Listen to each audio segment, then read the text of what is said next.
চিত্রনায়ক জাভেদ মারা গিয়েছেন। দীর্ঘদিন অসুস্থ থাকার পর চলচ্চিত্র অভিনেতা ইলিয়াস জাভেদ মারা গিয়েছেন।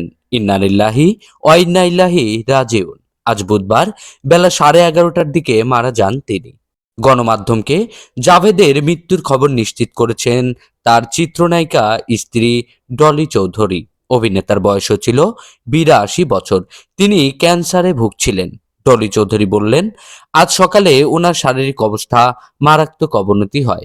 এমনিতে তো তাকে হাসপাতালে রেখে চিকিৎসা সেবা দেওয়া হচ্ছিল। একটা সময় বাসায় রেখে তার চিকিৎসা সেবা চালিয়ে নেওয়া হয়।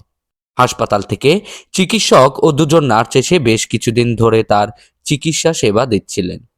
আজ সকালে দুজন নার্স এসে জানান তার সারা শরীর ঠান্ডা। এরপর অ্যাম্বুলেন্স ডেকে হাসপাতালে নেওয়া হয়।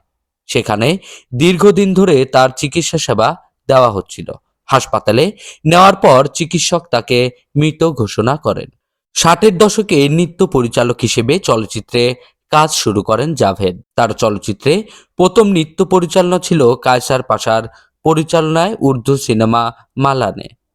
1964 সালে উর্দু ভাষায় চলচ্চিত্র নগি জিন্দেগি দিয়ে অভিনয় জীবন শুরু জাভেদের। তার অভিনীত আলোচিত ছবির তালিকায় রয়েছে মালাকা বানু, অনেক দিন আগে, শাহজাদি, নিশান রাজকুমারী, চন্দ্রবান, কাজল রেখা, সাহেব বিবি ইত্যাদি।